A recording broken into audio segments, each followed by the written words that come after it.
ดีซาวประกัดป่าเนาะวันนี้เฮาสิมันสอดแหล่งใหม่ที่ว่าบังเอิญเจอนำทางที่มามั่วๆเข้ามาในป่ามั่วๆแล้วมาเจอแหล่งนี้แล้วมันก็สิเป็นได้เนาะเราเบิ่งไปนำกันเอามาเบิ่งไปนำกันเอาว่าสิได้บ่เพราะว่าตัวนี้นี่เป็นแหล่งใหม่ที่ว่ามานำทางแล้วมันเจอมานำทางนี่แหละเรื่องฟอดเรื่องอย่างนี้บ่เฝ้า บ่เฝ้าวาเลยขอแต่ไม่ได้ป่านี่ก่อน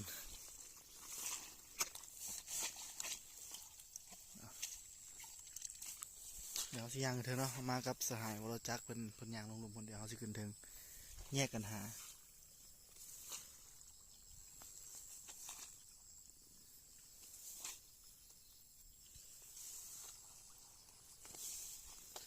เบิ่งจากแรงแล้วเนาะป่าคือสิอยากเอายากน้อยนึง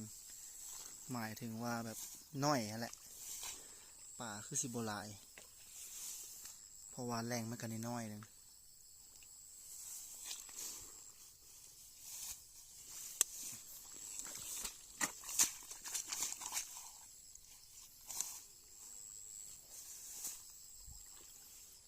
เรื่องฟอดเรื่องอย่างนี้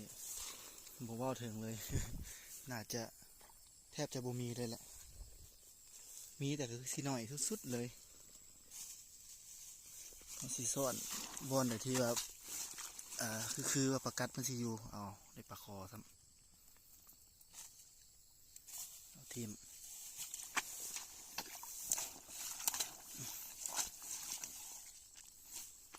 บ่มีวีแววเลยแต่ว่ามีอยู่ประกัดนะเพราะเมื่อกี้ลองซ่อนแล้วมันมีปลาน้อยปลายังได้ประกัดน้อยก็เลาะซ่อนเซ็กแรงเบิง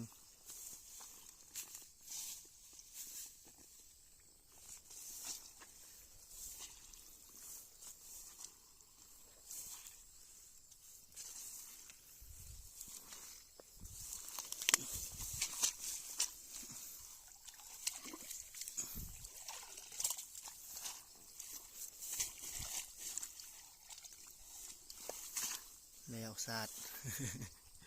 หูฮีวีแววเลย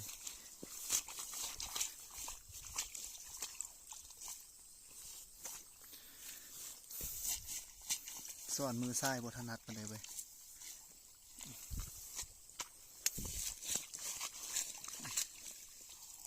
โอ้โหปลาคอจับไปเลี้ยงซะบ่วะ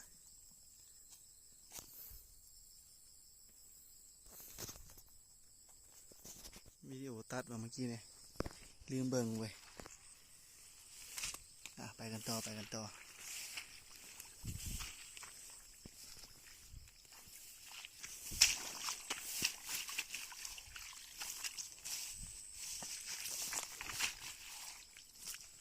มูมีวิแววของป่าเลย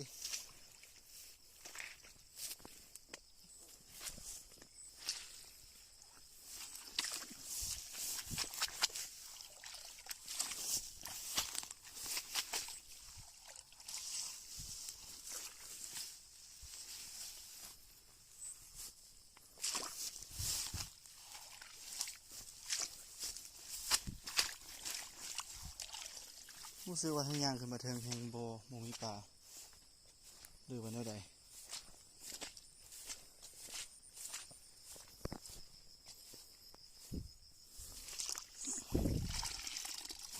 พวกป่ากัดน้อยๆกับโบเห็นหรือปลากัดแม่กับโบเห็น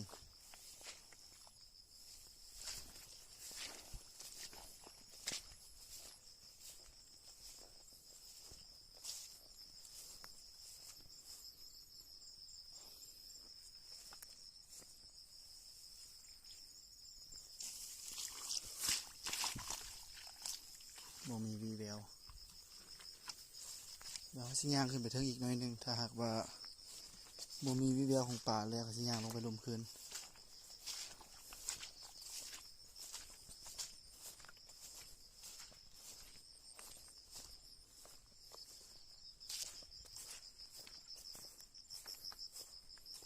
มันเป็นแต่คลองน้อยๆเนื้ออยู่นี่นะ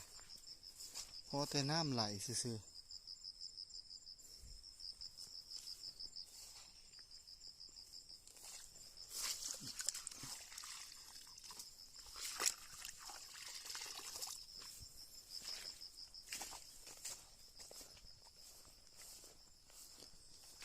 ขึ้นมาเลยต่างย่างมาสำรวจเนาะกกอหย่างวะเนี่ยเอาไปใส่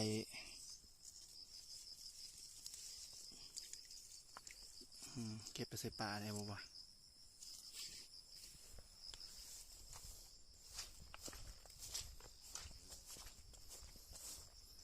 บ่มีวิแววทางเทิงเนาะเดี๋ยวสิย่างลงไปลมคืน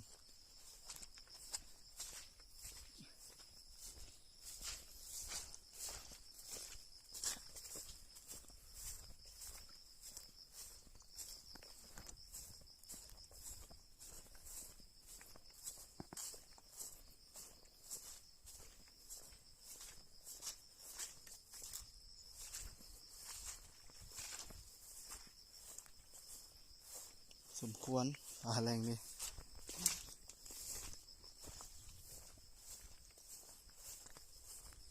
เอายากโพด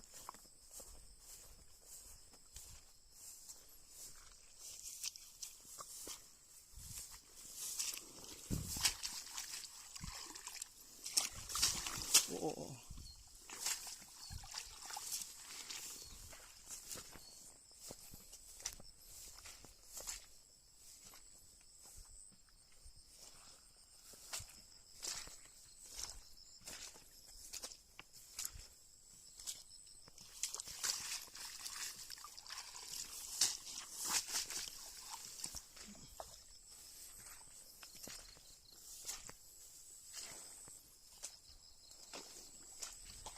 แปลกแท้อยู่ทางเทิงผัดบ่มีป่าลงไปลุ่มมันมีได้เขียดลมมี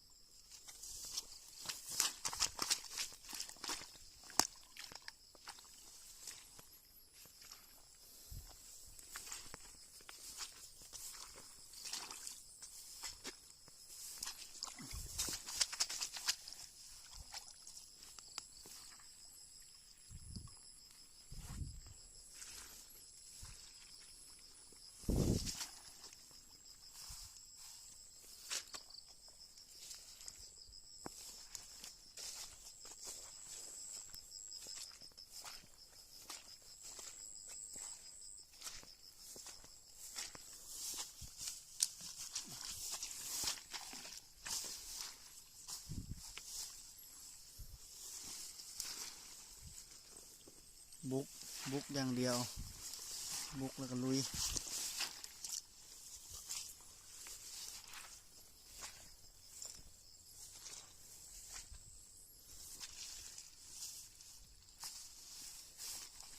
มารอบนี้ถือว่า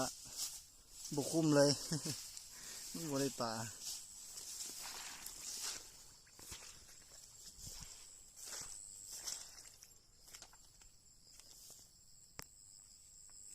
อยู่นี่มีอยู่นี่นะเคยได้ตัวหนึ่งอะไรอยู่นี่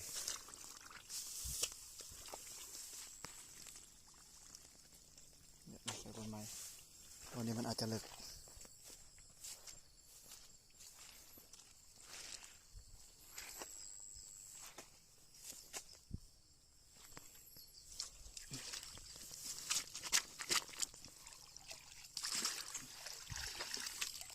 นี่ว่าลูกประกัดแถวนี้มันมีแถวนี้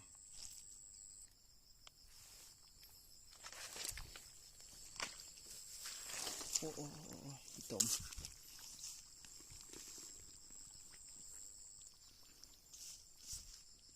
เลิกโคตร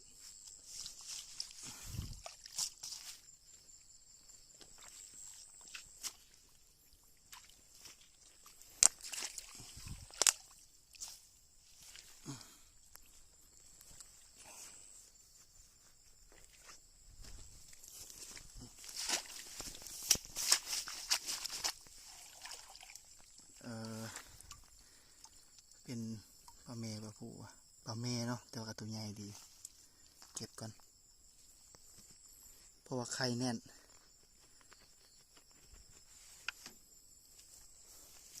แรงนี้ได้แล้ว4 ตัวแล้วปลาผูเนี่ยพอดีแม่กับ3แม่3ตัวนี้พวกก่อนหน้านี้มาแล้วมันลงไปแรงอื่นเบิ่งไปเลาะเบิ่งแรงอื่นพัดบุมี กลับมาเอาบนเก่าคือเนาะกระเทินมาแล้วมันเสียเวลามันไก่เด้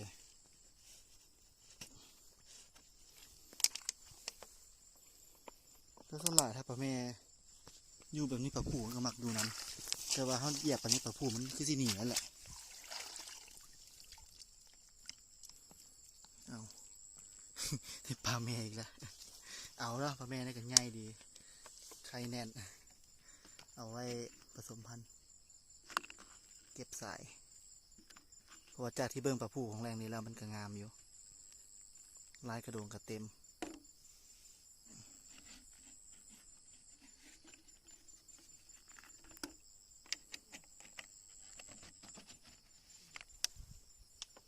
ได้อยู่ที่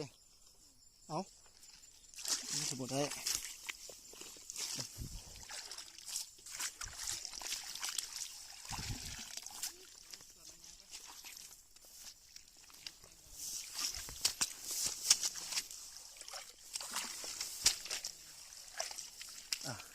ปลาแม่อีกแล้ว เก็บปลาแม่ตัวใหญ่ดีเว้ยน้องนางสาวน้องนางสาวน้องนางสาวไล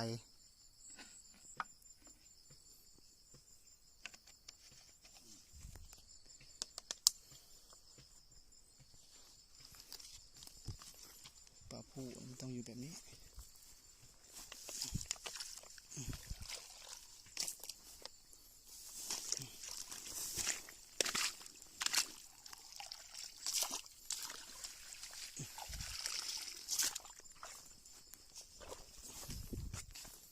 ฟุ่มนี่มันต้องมีปลาผู้อะไรอยู่นี่นะ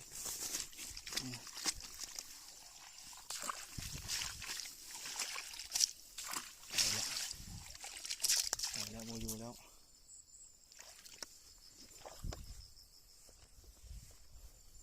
เดี๋ยวเอาอีกสักหน่อยนึงก่อนให้ได้ปลาผู้อีกตัวนึงก่อนเราจะขึ้นไปบนไม้ไปแรงไม้เอาแรงนี่หายากโคตร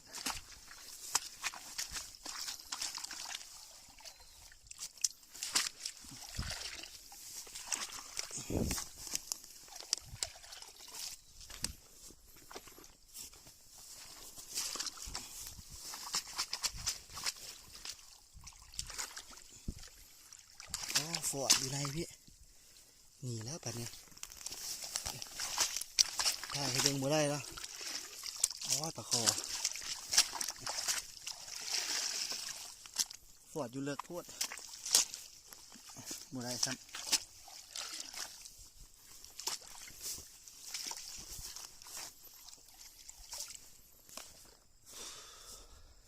เมื่อยแล้วมาแทงมาซ่อนลองแรงนี้ร้อนว่าก็จะบ่ถือกันเลยเขาเมื่อย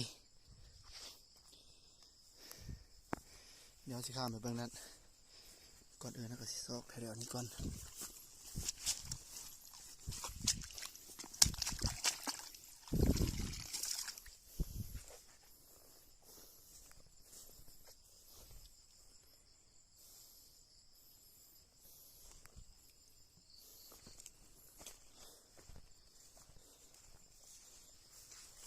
นี่บ่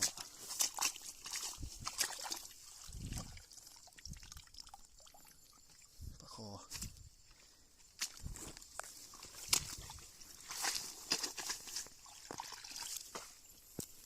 บ่ได้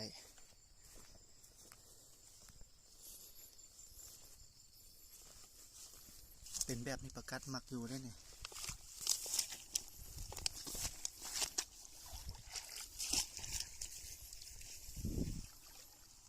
แต่ว่ามาก่อนแบบนี้มันสิหนีแล้วมาอยู่แล้วก็ไปก็มากับบนเก่า เมื่อย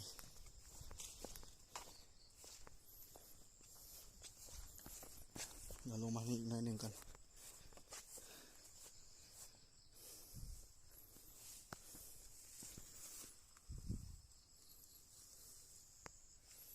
ฟอดตัวเมื่อกี้มันเขาไปกวนมันโพดมันอยู่ในแล้วมันบนเขาสอนมันใกล้กันมันหนีก่อนแล้ว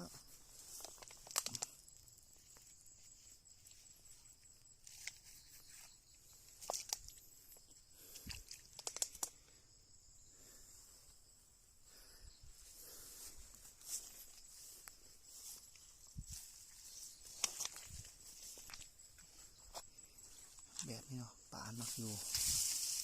คือแบบนี้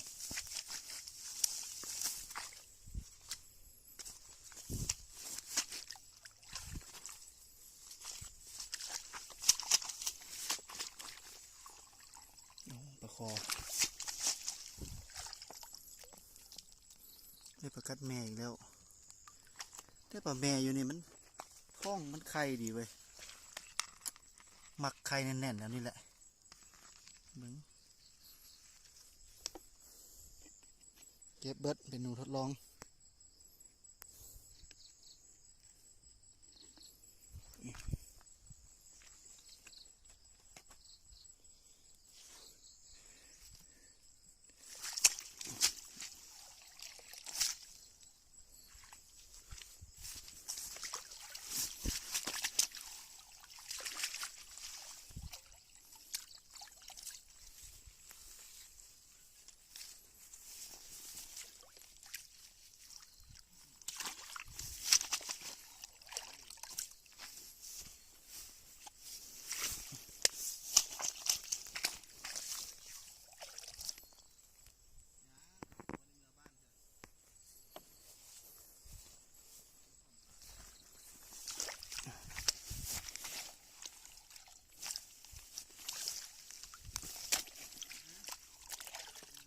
ปลาข้อนี่ลายแล้วเว้ย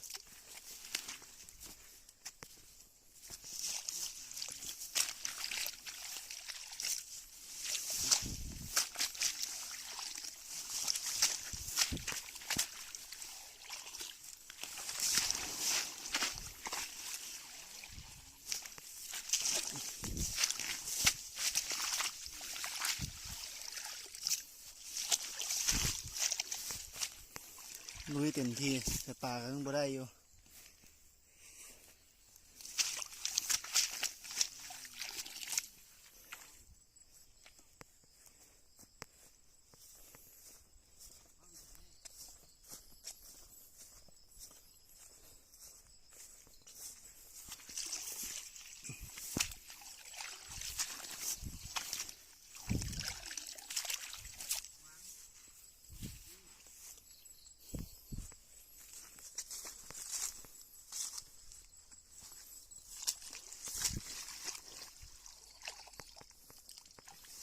ปลาแม่อีกแล้วไข่บ่ขึ้นไข่แล้วเก็บ เก็บไว้เป็นโดนหลายพอแล้ววะปล่อยสักตัวนี้ปล่อยตัวหนึ่ง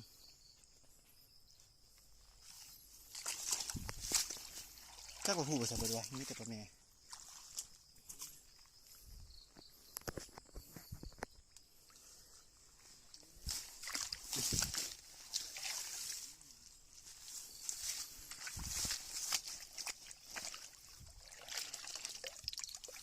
ยังบ่ได้แบบผู้ให้คนเบิ่งเห็นซ้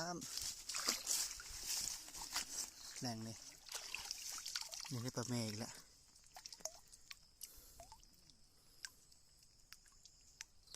ปล่อยได้หลายตัวแล้ว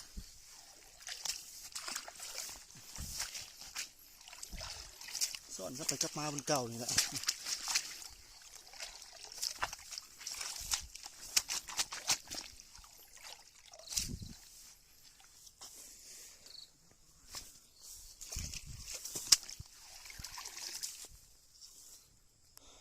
เมื่อย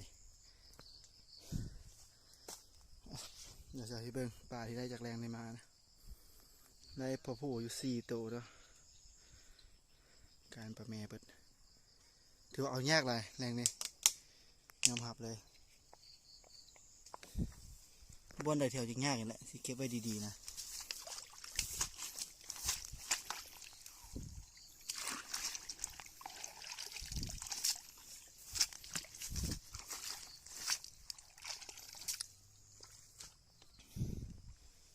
จะได้กับบุได้ละขอ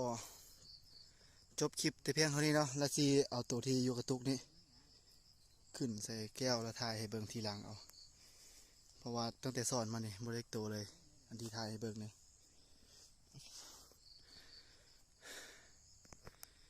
ไปก่อนได้ตัวหนึ่งนะสอนให้เห็นได้ตัวเดียวซ้ำแต่ว่าเครื่องจะขาดเว้ย เก็บก่อนเพราะว่าแรงนี่หายากเหลือเกิน ขาดก็ต้องได้เก็บเอา เวลาขึ้นแก้วเราสิเอาให้เบิ่งอีกต่างหาก